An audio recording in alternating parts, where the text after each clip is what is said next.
नमस्कार दोस्तों, मैं हूं आपका दोस्त लोकेश साहू और आप देख रहे हैं लोकेश साहू यूट्यूब चैनल। साथियों, प्रदेश के डीएड बीएड युवा 57,000 शिक्षक भर्ती और युक्तियुक्तिकरण के विरोध में पूरे प्रदेश स्तर में सभी जिलों में आंदोलित हैं। इसी कड़ी में आज महासमुंद जिला में भी आंदोलन, धरना प्रदर्शन किया गया है, रैली प्रदर्शन किया गया है और कलेक्टर को ज्ञापन सौंपा गया है। दोस्तों, रैली प्रदर्शन तो समाप्त हो चुकी है, लेकिन युक्तियुक्तिकरण और 57,000 शिक्षक भर्ती की मांग क्यों हो रही है और इसको लेकर युवाओं के मन में तरह तरह के सवाल हैं। इसीलिए डीएड बीएड संघ और कला संकाय के पदाधिकारी यहाँ पर गार्डन में हमारे साथ उपस्थित हैं ताकि आप लोगों के सवालों के सटीक जवाब दे सकें। दोस्तों, इस कड़ी में हमारे साथ डीएड बीएड संघ के पदाधिकारी गुरसागर सर हैं, कला संकाय के प्रदेश अध्यक्ष कामेश्वर यादव जी हैं और कला संकाय के प्रभारी मंत्री आदित्य सर हैं। तो युक्तियुक्तिकरण और 57,000 शिक्षक भर्ती मुद्दे को लेकर जो आप लोगों के सवाल हैं और पूरे प्रदेश में जो बवाल चल रहा है, इसके सभी सवालों के जवाब ये पदाधिकारी लोग देने वाले हैं। तो सबसे पहला जो सवाल है कि सभी जिलों में आप लोग आंदोलन क्यों कर रहे हैं, इसका आप थोड़ा जवाब दीजिएगा। जी सर, बिल्कुल इसका जवाब दूंगा। और आपका प्रश्न बहुत अच्छा है कि हमको आंदोलन की आवश्यकता क्यों पड़ रही है। इसके लिए मैं बताना चाहूँगा कि चुनाव से पहले अभी जो मौजूदा सरकार है वह अपने घोषणा पत्र में 57,000 शिक्षक भर्ती करने का वादा की थी और यहाँ तक बोली थी कि जो हम भर्ती भी करेंगे और जो स्कूल बंद है उन्हें फिर से चालू भी करेंगे। लेकिन जैसे ही चुनाव होता है वो सत्ता पर आते हैं, उसके बाद वो अपना वादा भूल जाते हैं और पुराने स्कूलों को चालू करने की बजाय जो नए स्कूल है उनको युक्तियुक्तकरण के माध्यम से और बंद करने की कोशिश कर रहे हैं। तो लगातार कहीं न कहीं युवाओं में आक्रोश है। ये सरकार विफल है रोजगार के मुद्दे पर, शिक्षा के मुद्दे पर, हर मुद्दे पर ये सरकार विफल है। मुझे तो लगता है कि यहाँ सरकार ही नहीं है बल्कि एक रिमोट कंट्रोल सरकार है जो दूसरे जगह से संचालित हो रही है। तो इस कारण हम लोगों को सभी जिलों में आंदोलन करने की आवश्यकता पड़ रही है और सभी जिलों में आंदोलन करने के पश्चात हम 1 जून से अनिश्चितकालीन बेमियादी आंदोलन पर हम प्रदेश स्तर पर बैठने वाले हैं और सरकार से अपनी मांग मनवाने के लिए हर स्तर तक जाने के लिए हम प्रयासरत हैं। दूसरा युवाओं का सवाल है कि आप लोगों का जो आंदोलन है वो किसी नतीजे पर क्यों नहीं पहुंच पाया है अभी तक। उसका मुख्य कारण यह है सर, जो हमारा शीर्ष नेतृत्व है जिसके मार्गदर्शन में हम लोगों का आंदोलन हो रहा था, जिनके अगुवाई में आंदोलन हुआ, हम कला संकाय के जितने भी पदाधिकारी हैं, जो सदस्य हैं, हमने उनका समर्थन किया था। उस आंदोलन का हमारे ओर से समर्थन दिया गया था, लेकिन वो जो शीर्ष नेतृत्व हैं वो आंदोलन को लक्ष्य तक साध नहीं पाई। कहीं ना कहीं उनके ऊपर बाद में पता चला कि भ्रष्टाचार के गंभीर आरोप लगे हैं और उनके साथ साथ जो है वो राजनीतिकरण किया गया आंदोलन का। बाद में हमारे पास साक्ष्य मिला कि वो जो है आंदोलन जो है कांग्रेस पोषित आंदोलन था। इस कारण से आंदोलन सफल नहीं हो पाया। कहीं ना कहीं आंदोलन को राजनीतिक मोड़ दिया गया, भ्रष्टाचार के आरोप भी लगे हैं उसके ऊपर और इतना तक आरोप लगा है कि वो फर्जी मार्कशीट दिव्यांग का बना के नौकरी भी प्राप्त कर रहे हैं। तो इस दिशा में, इस अवस्था में आप कैसे सोच सकते हैं कि आंदोलन सफल होगा। जो युवा उनकी अगुवाई में आगे आ रहे थे, साथ आ रहे थे, उनके साथ धोखा हुआ एक तरीके से।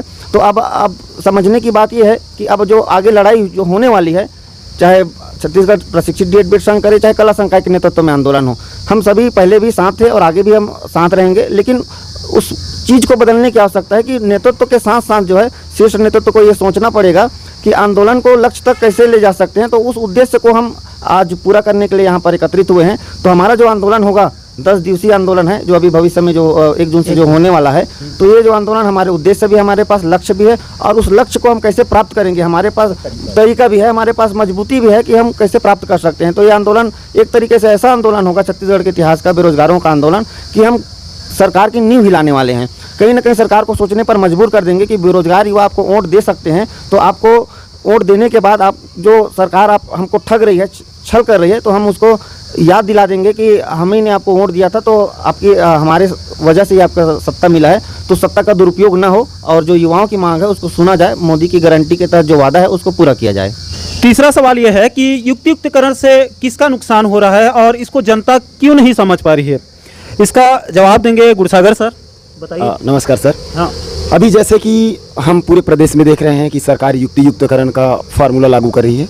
युक्तियुक्तकरण जो सरकार है लोगों के मन में ऐसा दिग्भ्रमित फैला रही है कि किसी भी स्कूल का नुकसान नहीं होगा, किसी भी बच्चे का नुकसान नहीं होगा, किसी भी शिक्षक का नुकसान नहीं होगा, कोई भी जो पद हैं वो विलोपित नहीं होंगे।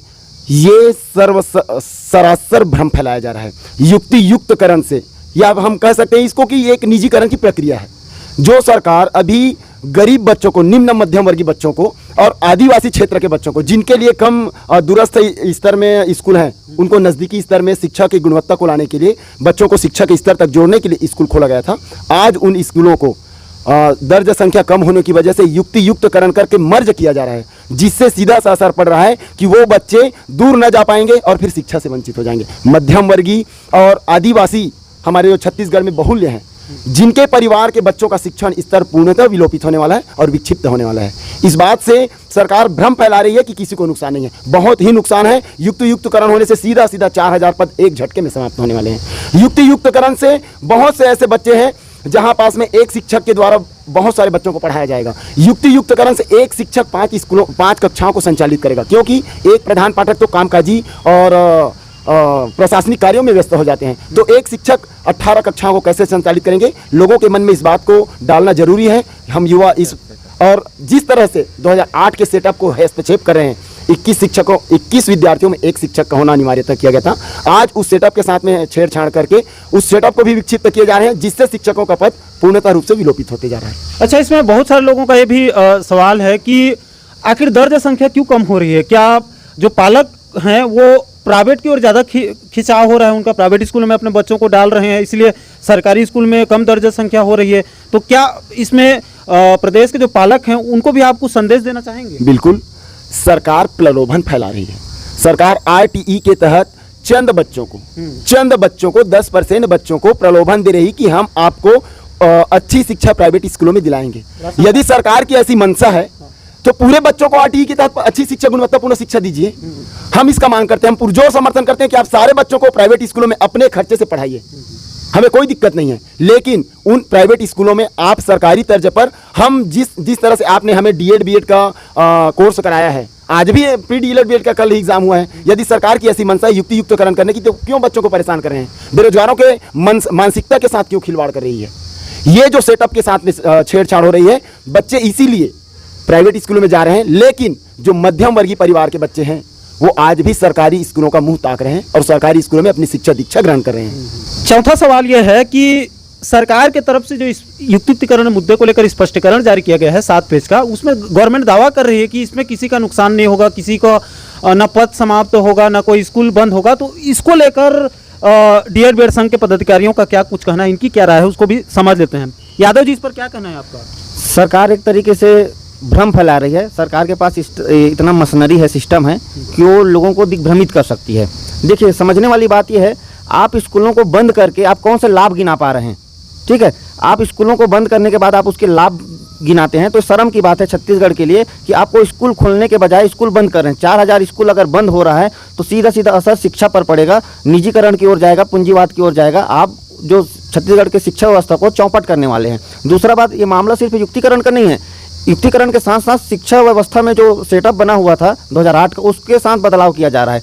अब जो शिक्षा व्यवस्था जो अभी लाया जा रहा है सेटअप में बदल के, तो एक प्राइमरी स्कूल में एक सहायक शिक्षक कैसे पढ़ाएगा, जबकि उसमें 5 क्लास होता है। सरकार ने जो कल स्पष्टीकरण जारी किया उसमें बोला है कि जितने भी प्राइमरी स्कूल हैं या फिर मिडिल स्कूल है वो 2 कमरों का है। आप बताइए कौन से स्कूल 2 कमरों का है? अगर बस्तर के बहुत दूर दराज इलाके में भी जाएंगे जहां घोर माओवादी है, नक्सली क्षेत्र है, वो संवेदनशील क्षेत्र है, वहां पर भी आपको अतिरिक्त कक्ष देखने को मिलेगा। सब जगह जो है 5 क्लास संचालित हो रही है सभी स्कूलों में। आप गांव पे भी जाइए, वहां 5 क्लास देखने को मिलेगा। तो आप सोचिए 60 बच्चों पर आप 1-2 बच्चे हैं तो उसको मर्ज कर रहे हैं, वो अलग बात है, या फिर उनके लिए शिक्षक एक ही रख रहे हैं, अलग बात। लेकिन 60 बच्चों को एक सहायक शिक्षक कैसे पढ़ाएगा? ठीक उसी तरह माध्यमिक में भी वैसी एक शिक्षक को अतिरिक्त को कम कर रहे हैं, तो वहाँ तीनों क्लास में 18 पीरियड होगा, 18 क्लास होगा। 18 क्लास को 3 शिक्षक कैसे मैनेज करेंगे? ठीक उसी तरह हायर सेकेंडरी में भी 2 पद व्याख्याता के खत्म कर दें, तो सीधा सीधा बात यह है लगभग 56,000 पद हमेशा के लिए खत्म हो जाएगा। अब खत्म हो जाएगा तो रोजगार के अवसर भी खत्म हो जाएंगे, उन बच्चों को तो शिक्षा मिलेगा ही नहीं, और जो बेरोजगार हैं वो वैसे ही रोड पर आ जाएंगे। तो सरकार जो है एक तरीके से भ्रम फैला रही है कि वो स्कूलों के बंद करने के लाभ गिना रही है और सेटअप बदलने के भी लाभ गिना रही है। एक ऐसी सरकार है जो जहर पीने के लाभ बता रही है। हाँ। हम जब जहर पीते हैं ना, तो जहर पीने से लोग मरते हैं, हाँ। जीते नहीं हैं। तो एक तरीके से ये शिक्षा व्यवस्था को बर्बाद करके ये बता रही है कि ये जहर पीने के बराबर है, उसके लाभ है। एक तरफ सरकार जो है स्कूलों को खोलने का वादा की थी, स्कूलों को खोलेंगे जो बंद स्कूल है, और 57,000 शिक्षक भर्ती करेंगे। लेकिन ये उलट काम कर रही है। 57,000 शिक्षक को पद को समाप्त करने के साथ साथ मोदी की जो छवि है उसको भी खराब कर रहे हैं, क्योंकि लोगों ने मोदी के नाम से वोट दिया था, मोदी के गारंटी के नाम से लोग वोट दिया था। छत्तीसगढ़ में ऐसा कोई नेता नहीं था, ऐसा कोई चेहरा नहीं था जिसके नाम से वोट दिया जा सके। मोदी की गारंटी, जिसको गारंटी की भी गारंटी कहा गया था, उसके नाम में वोट दिया गया था। तो मोदी जी को बदनाम कर रहे हैं एक तरीके से यहाँ के नेता जो हैं। और शराब पर इन्होंने कभी कोई बात नहीं किया था गारंटी में, मोदी की गारंटी में, लेकिन देखिए स्कूलों को बंद करके शराब दुकान खोली जा रही है। तो आप सीधा आप इस राज्य की शिक्षा व्यवस्था को चौपट करके यहाँ के लोगों को अनपढ़ बनाना चाहते हैं, नशाखोरी में ढकेलना चाहते हैं। तो मैं सरकार से बस यही कहना चाहता हूँ कि युक्तिकरण को तत्काल निरस्त करे और जो शिक्षा व्यवस्था के लिए जो सेटअप जो आरटी का बना हुआ है 2008 का, उसको यथावत रखे। एक तरीके से सरकार जो है आरटी के जो अधिनियम है उसको भी गलत व्याख्या कर रही है, इसको भी समझने की आवश्यकता है। क्योंकि जो 60 बच्चे जो बताया जा रहा है आरटी में, वो प्रत्येक क्लास का है, ना कि टोटल बच्चों का, तो उसका भी गलत व्याख्या कर रही है। और आप एनईपी देखिए, जो चीज़ अच्छा है उसको स्वीकार कर रही है सरकार जो है, मतलब जो चीज़ स्वीकार करने के लायक उसके जो लाभ में है, फायदे में है, अपने फायदे के हाँ, अपने फायदा के लिए, हाँ, लेकिन बाकी चीज़ों को उसको नहीं। देखिए एनईपी ये कहता है, एनईपी 2020 ये बोलता है जहाँ पर दूरस्थ अंचल है, सामाजिक पिछड़ापन है, आर्थिक पिछड़ापन है, वहाँ 25 बच्चों पर एक शिक्षक रखना है। तो आप 25 बच्चों पर एक शिक्षक रखिए। एनईपी को अगर लागू ही करना है तो एनईपी तो ये भी बोलता है कि व्यावसायिक शिक्षक भी देना है, तो लेकिन आप तो व्यावसायिक शिक्षा नहीं दे रहे हैं। तो जो चीज़ आपका काम का है उसको आपको ले रहे हैं, और जो चीज़ आपका काम का नहीं है उसको निकाल रहे हैं। तो इस बात को समझने की आवश्यकता है छत्तीसगढ़ के लोगों को कि जो है एनईपी को और आरटी को जो हथियार बनाकर सरकार जो है गेम खेल रही है, बदलने का काम कर रही है, सेटअप गुमराह कर रही है। तो इसको समझने की आवश्यकता है कि जो दर्ज संख्या है वो क्लास के अनुसार होगा, ना कि टोटल का। तो एक तरीके गलत व्याख्या कर रही है, तो इसको लोगों को समझने की आवश्यकता है। अब जो पढ़े लिखे लोगों को जो अभी भी कोचिंग के जाल में फंसे हुए हैं और बेच पर बेच और नोट्स खरीद कर अपना जीवन 4 साल 5 साल एक आभासी भर्ती में लगाए हुए हैं, तो इनको समझना होगा कि भर्ती ऐसी नहीं आएगी। बीच बीच में कई लोग आकर घोषणा करते हैं 16,000 आ गया, 10,000 आ गया, तो ये एक तरीके से आभासी है। लोग जागृत ना हो, लोग अपने अधिकारों के लिए उठ खड़ा ना हो। तो सरकार के नमूने हैं जो बीच बीच में बोल देते हैं कि भर्ती आ रही है और लोग फिर से तैयारी में लग जाते हैं। आंदोलन को आप लोगों की, हाँ, आंदोलन को कहीं कहीं कुचलने का, कमजोर करने का यही बात है और कुछ नहीं। मैं कुछ कहना अच्छा यादव जी, आप लोग को पोस्ट कार्ड अभियान के थ्रू से भी प्रधानमंत्री मोदी जी को इसकी शिकायत कर रहे हैं, मतलब पत्र लिख रहे हैं, उसके बारे में थोड़ा बता दीजिए। देखिए, जब मोदी जी यहाँ पर विधानसभा चुनाव के समय आए थे तो उन्होंने जो मोदी का संकल्प पत्र है उसमें उन्होंने कहा था छत्तीसगढ़ के जितने भी यहाँ पर निवासरत हैं उनको उन्होंने 36 तरह के वादा किया था। उसमें उन्होंने कहा कि मोदी की गारंटी है, और ये गारंटी क्या है, गारंटी की भी गारंटी है। तो लोगों ने मोदी की गारंटी पर वोट दिया है। अब उस मोदी की गारंटी में 57,000 शिक्षक भर्ती है, ठीक है। तो अब मोदी जी को थोड़ी पता है कि यहाँ पर युक्तिकरण हो रहा है, सेटअप बदल रहा है, 57,000 शिक्षक भर्ती हमेशा के लिए खत्म हो रहा है। तो हम मोदी जी को उसकी गारंटी को याद दिलाने के लिए 1 लाख पोस्ट कार्ड मोदी जी को भेज रहे हैं, ताकि छत्तीसगढ़ के इन दोगले नेताओं को बता सके कि आपके वादों को किस तरह से छल पूर्वक करके इन लोग छत्तीसगढ़ की जनता को बेवकूफ़ बना रहे हैं। अभी कितना हो गया होगा आपका? अभी लगभग हमारा 20,000 पोस्ट कार्ड भेजा जा चुका है सभी जिला से, और अभी 1 जून तक चलेगा। तो 1 जून तक हम लोग 1 लाख का लक्ष्य कंप्लीट कर लेंगे, और हो सकता है उससे ज़्यादा भी हो जाए। हमारा भी प्रयास चल ही रहा है उसके लिए। उसके बाद 1 जून से फिर अनिश्चितकालीन आंदोलन होगा, जिसमें पूरा छत्तीसगढ़ के जो युवा हैं अपने अधिकार के लिए लड़ेंगे और सरकार से 57,000 शिक्षक भर्ती की मांग करेंगे। अंत में पदाधिकारियों से हम लोग जानेंगे कि इस आंदोलन से ये लोग प्रदेश के आम जनता और डीएड बीएड बेरोजगार युवाओं को और जो आम पालक हैं उनको क्या संदेश देना चाहते हैं अपने आंदोलन के जरिए? देखिए, सरकार जो युक्तियुक्तकरण लाई है, ये सरकार अपनी नाकामी छुपाने के लिए लाई है युक्तियुक्तकरण को। सरकार सरकारी तंत्रों को चलाने में असफल है। इनके पास फोकट की जो योजना है, फ्री की जो योजना है, महतारी वंदन योजना में पैसा बांटने के लिए पैसा है, लेकिन युवाओं के रोजगार के लिए, गरीब पिछड़े तबके के बच्चों के शिक्षा के लिए इनके पास कोई योजना नहीं है। तो ऐसी सरकार से किसी भी प्रकार की उम्मीद रखना बहुत ही गलत होगा। दूसरी बात, मैं प्रदेश के पालकों से कहना चाहूँगा कि जब शिक्षा का स्तर ही खराब हो जाएगा, या जो निचले स्तर के जो बच्चे हैं, जो निचले परिवार के हैं, वो शिक्षा विहीन हो जाएंगे, तो समाज कैसा बनेगा? आप खुद सोच कर देखिए। तो कहीं ना कहीं पालकों से भी मेरा अनुरोध है कि आप लोग भी आइए, इस आंदोलन का हिस्सा बनिए, और सरकार के ये जो फरमान जारी किया है सरकार ने, इसके खिलाफ लड़िए। हमारा संघ तो इसमें लगा हुआ है और अंतिम समय तक लगा रहेगा, अंतिम सांस तक लगा रहेगा। लेकिन मैं आम जनता से भी ये आग्रह करता हूँ कि युक्तियुक्तकरण को समझिए, इसके दुष्परिणाम को समझिए, और प्रदेश की जनता और प्रदेश के लिए आप सभी लोग आगे आइए, मेरा आह्वान है। और समस्त जितने भी शिक्षित बेरोजगार हैं, चाहे वो किसी भी फैकल्टी के हों, चाहे किसी भी क्षेत्र से हों, सरकार के पास रोजगार की कोई पॉलिसी नहीं है, इनके पास रोजगार पॉलिसी है ही नहीं। इनका एक फंडा बन चुका है, चुनाव से 1 साल पहले चारा फेंकेंगे मुफ्त की योजनाओं का, और वही चारा के आधार पर यह सरकार बना लेते हैं, जिसका परिणाम पूरे अन्य वर्गों को भुगतना पड़ता है। मेरा आप सभी से आग्रह है कि समझिए, सरकार की नीतियों को समझिए और सरकार के विरोध में आइए, सामने आइए और हमारे संघर्ष का हिस्सा बनिए। तो यह है दोस्तों, प्रदेश के डीएड बीएड बेरोजगार अब 57,000 शिक्षक भर्ती और युक्तियुक्तकरण के विरोध में और सेटअप 2008 को यथावत रखने की मांग को लेकर, खास करके इन 3 सूत्रीय मुद्दों को लेकर अभी लामबंद हैं और शायद सरकार के खिलाफ में पूरे प्रदेश स्तर में सभी जिला मुख्यालय में, सभी तहसील ब्लॉक मुख्यालय में आंदोलित हैं। और अगर इनकी मांगें पूरी नहीं की जाती हैं आने वाले हफ्ता भर में, 8-10 दिनों में, तो 1 जून से ये लोग आर पार की लड़ाई का ऐलान कर दिए हैं। 1 जून से इनका राजधानी रायपुर से अनिश्चितकालीन आंदोलन भी उसका भी ऐलान हो चुका है। तो इस वीडियो के माध्यम से मैं प्रदेश के सभी डीएड बीएड बेरोजगार युवाओं को और सभी पालकों से भी अपील करना चाहता हूं कि इस युक्तियुक्तकरण को एक बार आप लोग भी अच्छे से समझिए। सरकार के नीतियों को, सरकार के चाल को, सरकार के चरित्र को बढ़िया से आप लोग उसका अध्ययन कीजिए, सोच विचार कर तर्क लगाइए और डीएड बीएड बेरोजगार युवाओं के आंदोलन का हिस्सा बनिए, इनका साथ दीजिए, ताकि ये आपके बच्चों के लिए सरकारी स्कूलों को बचा सकें, ताकि आपके बच्चे भविष्य में सरकारी स्कूलों में अच्छी शिक्षा प्राप्त करें, फ्री में शिक्षा प्राप्त करें, आपका पैसा बचेगा। गरीब दुखी जो जनता है उनके बच्चे भी समाज की मुख्य धारा से जुड़ेंगे, अच्छी शिक्षा पाएंगे, उनका भविष्य उज्जवल होगा।